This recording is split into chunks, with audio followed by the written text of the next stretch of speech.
وأصحابه أجمعين. أما بعد فأعوذ بالله من الشيطان الرجيم. بسم الله الرحمن الرحيم. قل بفضل الله وبرحمته فبذلك فليفرحوا هو خير مما يجمعون. صدق الله العظيم وصدق رسوله النبي العزيز الكريم. درود شریف والصلاة والسلام عليك يا رسول الله. بڑے آواز سے بلند آواز سے. الصلاة والسلام عليك يا حبيب الله. الصلاة والسلام عليك يا سيد المرسلين. الصلاة والسلام عليك يا رحمة للعالمين وعلى آلك وأصحابك يا شفيع المذنبين. حضور پاک صاحب الاولاق سید الرسل مولا کل صلی اللہ علیہ وسلم، امام الانبیاء محبوب کبریہ شافع روز جزا، سید المرسلین امام المتقین شفیع المذنبین انیس الغریبین رحمت للعالمین راحت العاشقین یاسین و طٰہٰ مزمل و مدثر آمنہ کی لال، یتیموں کے سہارے اللہ کے محبوب ہم مسکینوں کے دونوں جہانوں کے وسیلے حضرت محمد مصطفیٰ صلی اللہ تعالی علیہ وآلہ وصحبہ وسلم کی آمد پر دنیا میں آپ سب کو بہت بہت مبارک. لسان تیری چہل پہل پر ہزاروں عیدیں ربیع الاول سوائے ابلیس کے جہاں میں سبھی تو خوشیاں منا رہے ہیں. عبدالستار کو بھی مبارک دوں گا، ان کے بیٹے اور ان کے گھر والوں کو بھی مبارک دوں گا، اور آپ سب کو مبارک، حضور کی ساری امت کو مبارک میرے آقا آئے. میرے مرشد کریم سائیں کمبر والا ایک دفعہ اپنے عشق میں تھے، گفتگو کرتے فرما لے کہ مولوی صاحب مدینے والے سائیں اللہ سے پانچے پکھے میں رکھو نہ ترلی معلوم ہوا کہ آمد ڈاڑے سگی ماں بھی ساتھ نہ لیا، جتے ماں سانا تے ہوتے مدینہ والے سوڑو حبیب ساتھ دیا. ہماری بہت بڑی خوش قسمتی ہے کہ اللہ تعالیٰ نے ہمیں یہودی کے گھر میں، بھنگی اور بانیے کے گھر میں، عیسائی کے گھر میں، کافر کے گھر میں نہ پیدا کیا. اللہ تعالیٰ کا احسان ہے کہ اس نے اپنے پیارے محبوب کو امتی بنا کے پیدا کیا، غلام بنا کے پیدا کیا. بہت بڑا احسان. تو یہ محبوب پاک کے آنے پر خوشی منانا یہ وہی مناتا ہے جس کے سینے میں محبت ہوتی ہے.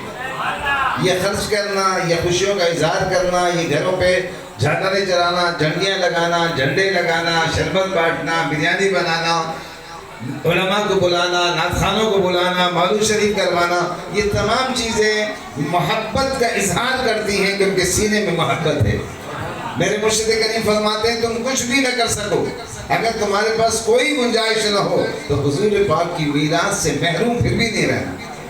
کم از کم ایک گلاس شربت کا، چینی کا ایک چپٹی ڈال کر گلاس میں شربت بنا کر حضور کی میلاد کی نیت کر کے پلا دینا، نام رسول اللہ کے غلاموں کے لکھوا دینا. میلاد مصطفیٰ کی بڑی عظمت، بڑی برکت. آپ ذرا سوچیں، مدینے کے تاجدار صلی اللہ علیہ وسلم اگر نہیں آتے تو ہم آپ مسجد میں نہیں ہوتے، ہم مندر میں بتوں کو پوجتے ہوتے. اگر ہمیں سونے رب العزت کی اگر پہچان کرائی ہے، مالک کریم کی محبت سکھائی ہے، تو یہ رسول اللہ کا احسان ہے. ہمیں ایمان ملا سونے نبی کا صدقہ، ہمیں قرآن ملا مدینہ والے سائیں کا صدقہ، ہمیں انسانیت ملی، ہمیں رمضان شریف ملا، جنت ملی. جو کچھ ملا سونے رسول اللہ کا صدقہ ہے کہ سائیں کے صدقے بھی. وہ سونے نبی پاک صلی اللہ علیہ وسلم نہیں آتے تو ہمارا خزانے کیا حشر ہوتا. تو ایسے نبی پاک کے آنے پر خوشی منانا چاہیے، اور خوشی منانے کے لیے قرآن پاک کا 11واں سپارہ کون سا؟ زور سے سورہ یونس. حوالہ یاد رکھیں. اللہ رب العزت ارشاد فرماتا اعوذ باللہ من الشیطان الرجیم بسم اللہ الرحمن الرحیم قل بفضل اللہ وبرحمتہ فبذلک فلیفرحوا هو خیر مما یجمعون. اے میرے سونے حبیب صلی اللہ علیہ وسلم آپ اعلان فرما دیں کہ بفضل اللہ، جب اللہ کا فضل ہو جائے آپ پر، وبرحمتہ جب اللہ کی رحمت آئے آپ کے پاس، فبذلک فلیفرحوا تو پھر آپ کو چاہیے کہ خوشی مناؤ.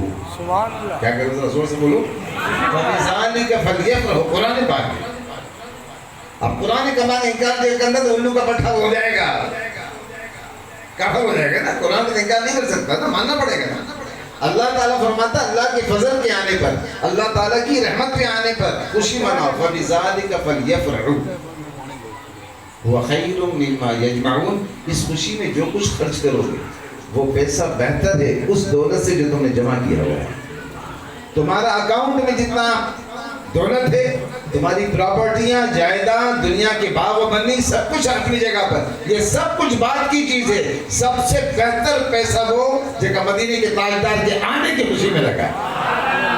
عاشق بڑی محبت سے ملاتے ہیں میرا، وہ بہت لمبی تقریر ہے اس موضوع پر. میں قرآن پاک سے ثابت ہوا کہ اللہ کے فضل کے آنے پر، اللہ کی رحمت کے آنے پر خوشی منانے کا حکم اللہ تعالیٰ نے دیا.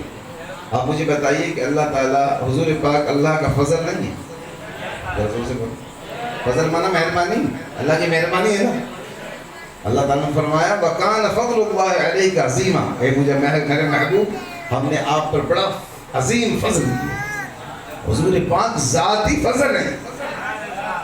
اور حضور کو اللہ تعالیٰ نے فرمایا کہ وَمَا أَرْسَلْنَاكَ إِلَّا رَحْمَةً لِلْعَالَمِينَ. اے میرے محبوب، ہم نے پوری کائنات کے لیے آپ کو رحمت بنا کر دی. کسی نبی کو اللہ تعالیٰ نے رحمت للعالمین کا لقب نہیں دیا. 1,24,000 نبیوں میں رحمت للعالمین اگر بنایا تو اپنے محبوب کو بنایا. جب رحمت بھی سرکار ہیں، فضل بھی سرکار ہیں، تو میرے آقا صلی اللہ علیہ وسلم کے آنے پر خوشی منانے کا حکم بھی تو اللہ تعالیٰ کا ہے. بخاری شریف کی حدیث پاک ہے کہ فلما مات ابو لہب، ابو لہب جب مر گیا. ابو لہب نبی سائیں کا سگا چاچا تھا. ابو جہل چاچا نہیں ہے، ابو لہب چاچا ہے. مگر وہ ابو لہب نے گستاخی کی تھی ایک دفعہ جب حضور نے اسلام کی دعوت دی مکے کے قریش کو، تو اس نے ابو لہب نے انگلی اٹھا کر کہا تبت لک یا محمد، اے محمد تم تباہ ہو جاؤ، ہمارے خدا کی ہمارے بتوں کے خلاف کیوں بولتے ہو. یہ انگلی جو اٹھی نا ابو لہب کی نبی پاک کی گستاخی میں، تو اللہ رب العزت کی غیرت اتنی جوش میں آئی کہ پوری سورت ابو لہب کے خلاف نازل فرما دی. تبت یدا ابی لہب و تب. ابو لہب کے دونوں ہاتھ ٹوٹ جائیں، ایک انگلی نہیں ٹوٹے، وہ دونوں ہاتھ ٹوٹ جائیں. وہ تبا، وہ تباہ ہو گیا. ما اغنا عنہ مالہ ما کسب. اب اس کو نہ مال بچائے گا اس کا، نہ اس کا کاروبار بچائے گا. سیصلی نارا ذات لہب وامرأتہ. اب اپنی بیوی سمیت جہنم میں جائے گا. قرآن نے پوری سورت خلاف اتاری. ابو لہب کٹا کافر جس کے جہنم ہونے کا فیصلہ قرآن سنا رہا ہے، وہ جہنم میں گیا مرتے ہی.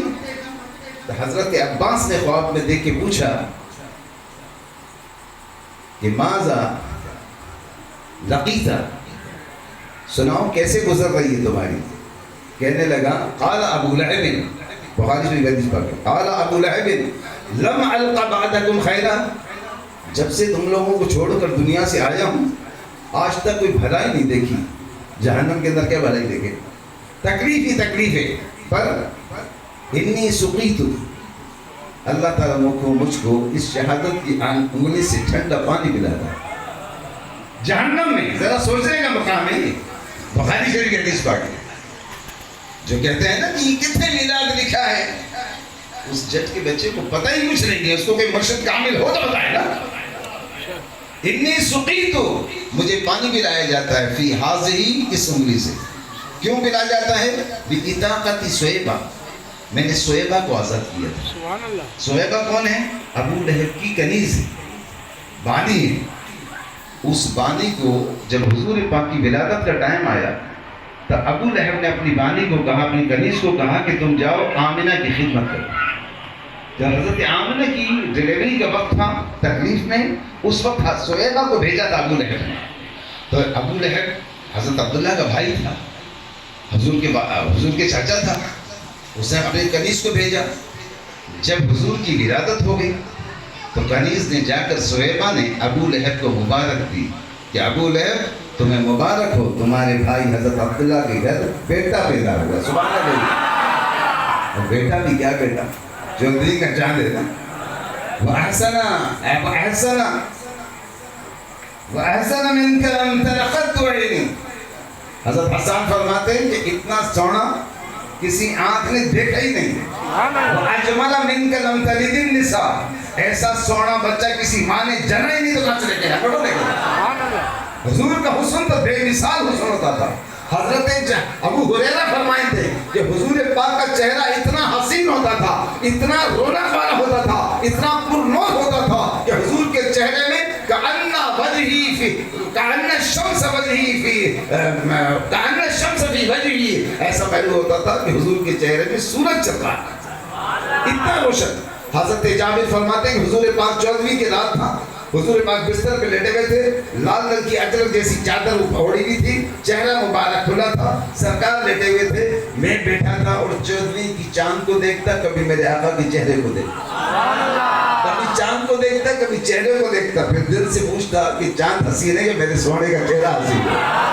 حسن جابر کہتے ہیں خدا وحدہ لا شریک کی قسم ہے 14ویں کی چاند سے بڑھ کر حسین میرے آقا۔ یاد رکھو، ہم لوگوں نے اپنی زندگی خراب کی ہے، ہم نے اپنے نبی کے در چھوڑ دیا۔ آپ اگر چاہتے ہیں کہ نبی پاک کی زیارت ہو، آپ حضور پہ صلاۃ کثرت سے پڑھیں۔ یہ جو مہینہ ہے نا درود شریف کا مہینہ ہے، اس میں کثرت سے درود پڑھنا ہے۔ ہم اندر کالا کر کے بیٹھے، ہمارے ساتھ ہم نے اپنے ساتھ خود ظلم کیا، ہم نے اپنے پیروں پہ کلاڑا مارا، ہم نے زندگی اپنے تباہ کی ہے۔ اس نبی کے در کو چھوڑے تو کچھ بھی نہیں ملے گا کہ محمد سے وفا تو نے تو ہم تیرے ہیں، یہ جہاں چیز ہے کیا لوح قلم تیرے ہیں۔ مصطفیٰ کی غلامی میں تو سب کچھ ملتا ہے۔ اجدادہ صاحب کے اوپر دنیا سلامی بڑھتی ہے، غوث باولک پہ دنیا سلامی بڑھتی ہے، بابا فرید پہ دنیا سلامی بڑھتی ہے، خواجہ کریم نواز پہ دنیا سلامی بڑھتی ہے، مظہر حسانی پہ دنیا سلامی بڑھتی ہے، پیر مہر شاہ پہ دنیا سلامی بڑھتی ہے، غوث الاعظم پہ دنیا سلامی بڑھتی ہے، حضرت موسیٰ کاظم پہ دنیا سلامی بڑھتی ہے، مولانا علی کے در پہ دنیا سلامی بڑھتی ہے، حسین کریمی کی در پہ دنیا سلامی بڑھتی ہے۔ کیوں بڑھتی ہے؟ رسول اللہ کے غلام میں آئی تھی، حضور کی غلامی میں یہ مقام ملتا ہے۔ نبی پاک کو پیٹ دینے کے بعد کچھ نہیں ملتا ہے، یہ بھول جائیں، یہ دنیا میں کچھ نہیں، سب کچھ مزہ ہے حضور کی غلامی میں۔ آپ کوشش کریں حضور پہ درود شریف پڑھیں۔ القول البدیع کتاب ہے امام سخاوی کی، درود شریف پر لکھی پوری کتاب۔ امام سخاوی 803 میں پیدا ہوئے، 831 میں پیدا ہوئے اور 903 میں وصال ہوا، 9ویں صدی کے بزرگ ہیں۔ ابھی 15ویں صدی گزر رہی ہے نا، 600 سال پرانے بزرگ ہیں۔ وہ القول البدیع میں لکھتے ہیں کہ بغداد شریف میں ایک بزرگ تھے، بڑے عالم تھے، حدیث پاک کا درس پڑھا رہے تھے۔ ایک بزرگ آئے، مگر بزرگ کا دستار بھی پرانی تھی اور لباس بھی پرانا تھا، یعنی لباس سے پتہ چلتا غریب آدمی، مگر اوروں کو پتہ نہیں لباس پرانا تھا، مگر وہ جو عالم تھے نا حضرت ابو بکر ابن مجاہد نالے تھے، وہ ایک دم اٹھ کے کھڑے ہوئے، بزرگ گلے لگایا، اپنے پاس لا کے مسند پہ بٹھایا، خیریت پوچھی کیا حال ہے، بچے کیسے ہیں؟ تو وہ بزرگ کہنے لگے کہ رات میرے گھر بچہ پیدا ہوا، بیٹا پیدا ہوا ہے، اور میری بیوی کہہ رہی ہے کہ مجھے گھی چاہیے، اصلی گھی اور شہد چاہیے، میرے پاس ایک پیسہ نہیں۔ جب انہوں نے ابو بکر بن مجاہد رحمۃ اللہ نے جب پوچھا تو بتایا، ورنہ وہ بزرگ بتانے نہیں آئے تھے، جب خیریت پوچھی گھر کی تو بتا دیا۔ حضرت ابو بکر بن مجاہد فرماتے ہیں کہ مجھے بڑی پریشانی ہوئی یہ سن کر، ایک بزرگ کا گھر ہے اور گھر میں کچھ بھی کھانے کو نہیں ہے، گھر میں ڈلیوری ہوئی ہے تو اس کی کچھ مدد تو ہونی چاہیے، تو بڑا پریشان ہوا، تھوڑی دیر کے لیے سویا تو خواب میں حضور پاک کا دیدار ہوا۔ دیکھیں نا سرکار اپنے غلاموں پر کتنی عزت رکھتے ہیں، ہمیں پتہ نہیں ہے ان سب چیزوں کا۔ حضور پاک صلی اللہ علیہ وسلم نے حضرت ابو بکر مجاہد فرمایا کہ بیٹا تم کیوں پریشان ہو، تم وزیر کے پاس چلے جاؤ، علی ابن عیسیٰ نارم سے جو وزیر ہے نا وہ ہمارا عاشق ہے، سچا عاشق ہے۔ وزیروں میں بھی عاشق ہوتے ہیں مگر ابھی تو اس میں کھزڑے آئے ہیں، اللہ خیر کرے، پاکستان پہ اللہ رحم کرے، ابھی مجھے تو نظر نہیں آتا۔ مرد جس کو کہنا چاہیے، مردوں میں ابھی میدان خالی ہے، ابھی کھگڑوں کی لائن لگی ہوئی ہے، میں نہیں مانتا۔ آج کل کے جو سیاستدان ہیں ان کو میں تسلیم نہیں کرتا، اسی میں دلی تسلیم نہیں مانتا ان کا، جو ان کی کردار ہی خراب ہے نا سارے۔ اس زمانے کا وزیر تھا علی ابن عیسیٰ رحمۃ اللہ علیہ، حضور صاحب فرماتے ہیں کہ اس کے پاس تم جاؤ اور جا کر اس بزرگ کا لیے اس کو جا کے بتانا کہ حضور پاک نے تمہیں بھیجا ہے اور میرا سلام بھی دینا اس وزیر کو، اور کہنا کہ اس بزرگ کی مدد کرو، اس بزرگ کو 100 دینار دو تاکہ بیچارے گھر میں اپنی گھی اور شہد پہنچائے، اور اس کو نشانی بتانا۔ اب دیکھیں نشانی، وزیر کہاں ہے؟ بغداد شریف میں، مدینے والا شہر سونے نبی پاک کہاں ہے؟ مدینے والا میں۔ فرماتے ہیں کہ اس وزیر سے کہنا، علی بن عیسیٰ سے کہنا کہ تم ہر جمعے کی رات کو تم 1000 دفعہ درود شریف پڑھتے ہو. اب پانی بیٹھ کے پیتے ہیں بیٹا, پانی بیٹھ کے, کھڑے ہو کے نہیں پیتے. وہ فرمایا کہ تم ہر جمعے کی رات کو, جمعے کی شب میں 1000 دفعہ درود شریف پڑھتے ہو, تمہارا معمول ہے. پر گزشتہ جمعے کی رات کو تم بیٹھے درود شریف پڑھ رہے تھے, وزیر اور 1000 دفعہ درود شریف. ہمارا وزیر تو بیچارہ وسکی چڑھاتا ہے, ہم کیسے ان کو مان لیں؟ ان کی کردار اتنے گندے ہیں کہ اللہ مان والحفیظ دے, کہہ نہیں سکتے اس بات کو معبود اور اپنی محفل خراب کرنا ہے. حضور فرما رہے ہیں کہ 1000 دفعہ درود شریف ہر جمعے کی رات کو پڑھتے ہو. جو درود پڑھ رہے ہیں بغداد شریف میں, اور حضور بتا رہے ہیں مدینہ شریف سے کہ 1000 دفعہ ہر جمعے کو تم پڑھتے ہو. مگر اس جمعے کو تم درود شریف پڑھ رہے تھے جب 700 دفعہ تم نے درود پڑھا. اور سے سمجھئیے, امام سخاوی لکھتے ہیں, بہت بڑے محدث ہیں, القول البدی کے اندر فرماتے ہیں کہ حضور علیہ السلام فرما رہے ہیں ابو بکر ابن مجاہد کو کہ اس وزیر کو ہی بتانا کہ اس جمعے کی رات کو تم درود شریف پڑھتے پڑھتے جب 700 درود شریف پہ پہنچے تو تمہیں کو وقت کے بادشاہ نے بلوایا کسی کام سے, خلیفہ نے, تم چلے گئے اٹھ کر. بادشاہ سے مل کر جب واپس لوٹ کے آئے تو بقایا 300 درود شریف پھر تم نے پورا کیا. یہ نشانی بتانا, یہ نشانی کسی کو نہیں پتہ. جب یہ دونوں بزرگ جب پہنچے اس وزیر سے ملے اور نبی کریم صلی اللہ علیہ وسلم سائیں کریم صلی اللہ علیہ وسلم کو سلام بھی دیا اور یہ نشانی بھی بتائی اور اس بزرگ کے گھر کا مسئلہ بھی بتایا. تو وزیر رو پڑا.